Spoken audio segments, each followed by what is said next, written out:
Pelajaran yang pertama, kita mesti banyak bertasbih. Subhanallah walhamdulillah wa la ilaha illallah wallahu akbar wa la haula wa la quwwata illa billahil aliyyil azim. Semua yang hadir ini pulang dalam keadaan bersih dari dosa-dosa, tapi hutang enggak lunas. Semua yang pulang dari sini mendapatkan barokah-barokah. Yang mengatakan itu bukan Abdul Somad, tapi kanjeng hadis Nabi Muhammad sallallahu alaihi wasallam. Ketika orang sudah hadir di majelis zikir, maka kata malaikat, "Qumu maghfuran lakum." Bangkitlah kamu, bubar dari majelis zikir dalam keadaan maghfuran lakum. Dosa kamu sudah diampunkan Allah. Lalu kemudian semua yang hadir ini mendapatkan pahala jihad fisabilillah. Man kharaja fi talabil ilmi, siapa yang keluar rumah dengan niat menuntut ilmu, fahuwa fisabilillah, maka dia sama seperti orang yang berjihad fisabilillah hatta yarji'a, sampai dia pulang ke rumah. Maka nanti selesai acara ini jangan sampai enggak pulang. Bapak-bapak yang enggak pulang nanti namanya berubah jadi Bapak-bapak, ibu-ibu yang dimuliakan Allah, kita bertemu ini karena momen Isra dan Mi'raj Nabi Muhammad sallallahu alaihi wasallam. Ayatnya kita baca sama-sama. A'udzu billahi minasy syaithanir rajim. Bismillahirrahmanirrahim. Subhanalladzi asra bi'abdihi layla minal masjidil harami ilal masjidil aqsa alladzi barakna hawlah linuriyahu min ayatina. Jadi kalau kita baca dari pangkal ayat ini, sekarang kita bahas satu-satu. Yang pertama kali dibuka dengan kalimat Subhanalladzi asra bi'abdihi laylan. Pelajaran yang pertama, kita mesti banyak bertasbih. Subhanallah walhamdulillah wa la ilaha illallah wallahu akbar wa la haula wa la quwwata illa billahil aliyyil azim. Kalau tetangganya ngajak ngobrol, menceritakan anak orang, suami orang, istri orang, tetangga orang, mertua orang, menantu orang, maka tutup mulut, ajak bertasbih. Tapi jangan gara-gara tasbih nanti nggak mau ngobrol sama sekali.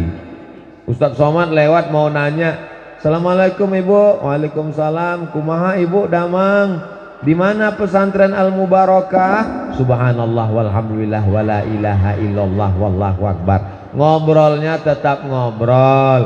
Kalau kebetulan sedang ngobrol, hatinya bertasbih. Subhanallah walhamdulillah wa la ilaha illallah wallahu akbar. Tapi kalau kebetulan sedang kosong, daripada cerita nggak tentu arah, menceritakan aib orang, ghibah, namimah, nanti pahala orang jadi hilang pahala sholat duha kita terbang, infak zakat sodakohnya melayang gara-gara cerita aib orang. Maka lidah disibukkan dengan bertasbih. Subhanallah, subhanallah, subhanallah. Tapi tasbih mesti jelas bunyinya. Subhanallah, subhanallah. Ini kadang orang selesai sholat tasbih bunyinya udah nggak jelas. Small small small small small small small small small small small small small.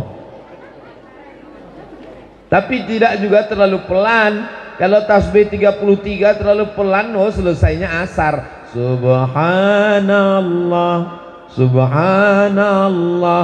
Begitu selesai makmumnya udah kabur semua. Yang seimbang antara tidak terlalu cepat, tidak terlalu pelan. Subhanallah, subhanallah, subhanallah, subhanallah, subhanallah. Subhanallah artinya maha suci Allah. Mereka mengatakan Allah punya anak. Allah punya anak atau tidak? Lam yalid wa lam yulad. Maka Allah disucikan. Karpet disucikan karena kena tai kucing. Maaf. Baju disucikan karena kena kotor noda. Maaf. Kain sajadah tempat sholat disucikan karena najis. Allah tidak kotor. Betul? Allah maha suci. Makanya setelah menyebut Allah, Allah subhanahu wa ta'ala, Allah SWT.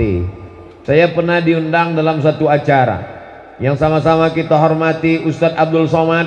Pertama-tama marilah kita bersyukur kepada Allah SWT, selawat kepada Nabi Muhammad SAW. Saya heran, saya tanya panitia, ini siapa? Mohon maaf Pak Ustadz, ini direktur kami non muslim. Oh ternyata dia tidak tahu. SWT artinya subhanahu wa ta'ala. Kalau ada orang susah, sulit dapat rezeki, terlintas di hatinya jangan-jangan Allah sekarang sedang susah juga, nggak ada lagi yang mau dibagi, maka katakan subhanallah, Allah maha suci. Kalau ada saudara kita sakit, lalu dalam hati kita mengutuk nasib, kenapa yang sakit, kenapa Allah nggak adil, kenapa Allah tidak adil, kenapa Allah tidak adil, maka katakan dalam hati subhanallah. Berada dalam 3 kegelapan. Pertama kegelapan malam, yang kedua kegelapan laut, yang ketiga kegelapan perut ikan. Yang pertama kegelapan malam, yang kedua kegelapan laut, yang ketiga kegelapan perut ikan. Ditelan ikan di dalam laut di tengah malam. Nabi Yunus ditelan ikan di dalam laut di tengah malam. Apa tasbih Nabi Yunus? La ilaha illa anta subhanaka inni kuntu minal zalimin. Tempat yang paling mulia, kalau dikatakan yang paling mulia di Makkah, maka kita tidak bisa ke Makkah sekarang. Yang punya uang banyak yang bisa, karena biaya umroh meningkat, karena mesti tinggal di hotel, setelah pulang nanti disimpan dulu karena takut kena Omikron. 5 kali hidung ditusuk, mau berangkat tusuk, masuk pesawat tusuk, keluar pesawat tusuk, masuk Saudi Arabia tusuk, pulang dari Makkah hidung mengembang. Disangka tetangga sombong ya sekarang, mentang-mentang baru umroh hidungnya kembang. Mohon maaf, aku bukan sombong, hidung sudah 5 kali kena tusuk. Maka tempat yang paling mulia ketika kita sedang bersujud, karena ketika sedang sujud kita mensucikan Allah. Apa yang kita katakan ketika sedang sujud? Subhana rabbiyal a'la wa bihamdih. Tempat yang paling mulia di kening ibu adalah kening. Betul? Ada yang berani megang kening ibu? Yang berani megang kening Ustadz Somad cuman 3. Pertama tukang pangkas, yang kedua tukang foto. Waktu kemarin saya pas foto, miring ke kiri, miring ke kanan, agak dongak ke belakang, kurang maju dikit, lama-lama dia dekat, dia pegang kening saya. Yang ketiga anak, istri, keluarga. Itulah yang berani megang kening kita. Betul ibu? Tapi ketika kita sedang bersimpuh sujud, walaupun jenderal, walaupun presiden, walaupun gubernur, walaupun bapak dan ramil pakai baju tentara gagah perkasa, walaupun pak camat dan pak kades, tapi waktu sujud keningnya tetap nempel ke lantai. Mentang-mentang pejabat lalu kemudian sholat nggak mau nempelkan kening ke lantai, Allahu Akbar ke tiang, nggak bisa. Maka dia mesti menempelkan ke lantai, tempat yang paling rendah, diinjak-injak di bawah telapak kaki.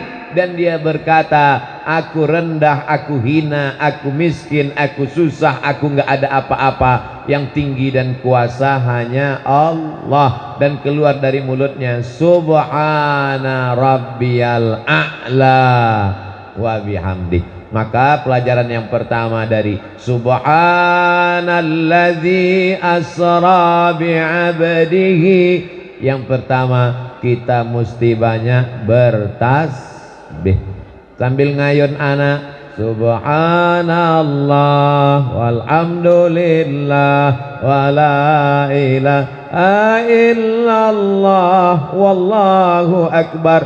Tapi saya belum punya anak Pak Ustadz. Dengan suaminya duduk-duduk bertasbih, minta kepada Allah supaya dilepaskan dari segala kesulitan. Innama amruhu idza arada syai'an ayaqula lahu kun. Kalimatani, dua kalimat, khafifatani alal lisan, ringan di lidah, saqilatani fil mizan, berat pada timbangan mizan hari kiamat, habibatani ilar rahman, disukai Allah. Kalimatnya singkat, padat, pendek, tapi memberatkan timbangan hari kiamat, yaitu kalimat subhanallah wa bihamdihi subhanallahil azim, subhanallah wa bihamdihi subhanallahil azim. Dan semua makhluk di alam semesta bertasbih ketika kita mendengar petir menggelegar. Bang! Kaget, terkejut, takut, cemas, maka yang keluar dari mulut kita adalah subhana may yusabbihu bihi ra'du wa bihamdi. Nanti kalau ada petir menggelegar kelihatan kilat halilintar, maka kita katakan subhana may yusabbihu bihi ra'du wa bihamdi. Ustaz Somad, saya selalu baca doa itu setiap melihat suami saya. Loh, kok ibu ngelihat suaminya baca doa petir? Karena nama suami saya Guntur. Mohon maaf Pak Guntur, jangan tersinggung. Subhana man yusabbihu bihi ra'du wa bihamdi. Ternyata petir juga bertasbih. Ini pohon-pohon kayu yang ada di depan rumah ibu bertasbih. Betul? Emang ibu pernah dengar?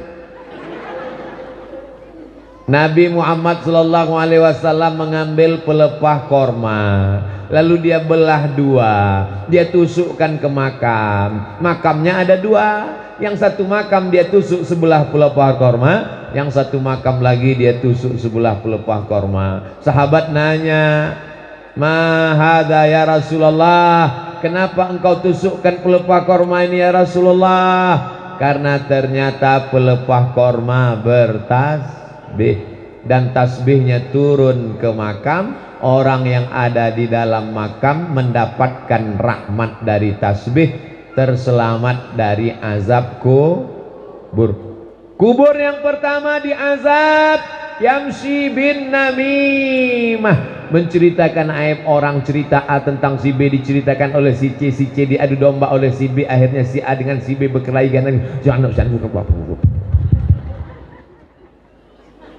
Yang pertama diazab karena yamshi bin namimah, adu domba, ribah, gosip. Dan sekarang sudah jadi acara, gosip pagi, gosip siang, gosip malam. Semakin digosok makin sip. Gosip sudah jadi seperti obat. Kalau tidak menggosip, hidup tidak nyaman, makan tak kenyang, tidur tak lelap. Mau tidur gosip, bangun tidur gosip, mengigaunya pun gosip. Anak si anu, bini si anu, suami si anu. Na'udzubillah. Tapi setelah selesai di pesantren Al Mubarakah, Mau tidurnya pun tasbih subhanallah, bangun tidurnya pun tasbih subhanallah, pas sedang tidur mengigaunya pun tasbih subhanallah. Insya Allah. Yang satu lagi diazab kubur, tadi ada dua, yang satu karena ghibah namimah adu domba, yang satu lagi diazab karena maaf kencing gak cebok. Makanya mesti cebok tertutup, jangan kelihatan, pakai air. Sekarang orang makin kaya, makin hebat hotelnya. Hotel bintang 3 nggak ada gayung, tinggal keran. Hotel bintang 4 kerannya hilang, masih ada air. Hotel bintang 5 gayung nggak ada, keran nggak ada, air nggak ada, tinggal tisu basah. Makin kaya makin nggak cebok. Na'udzubillah. Oleh sebab itu kita semuanya tetap pelajaran pertama bersuci di pondok pesantren Al-Mubarakah. Tidak sah solatnya kalau tidak toharoh, tidak sah solatnya kalau ceboknya enggak benar. Alhamdulillah desa kita ini barokah karena ada Al-Mubarakah.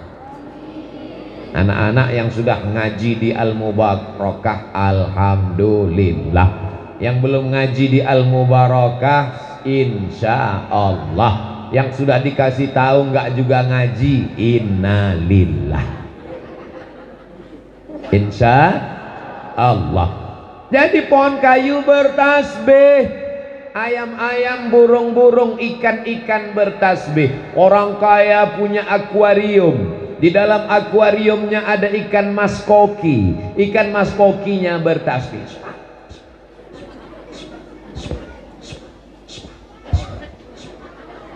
Ustaz Somad tahu dari mana ikan mas koki bertasbih?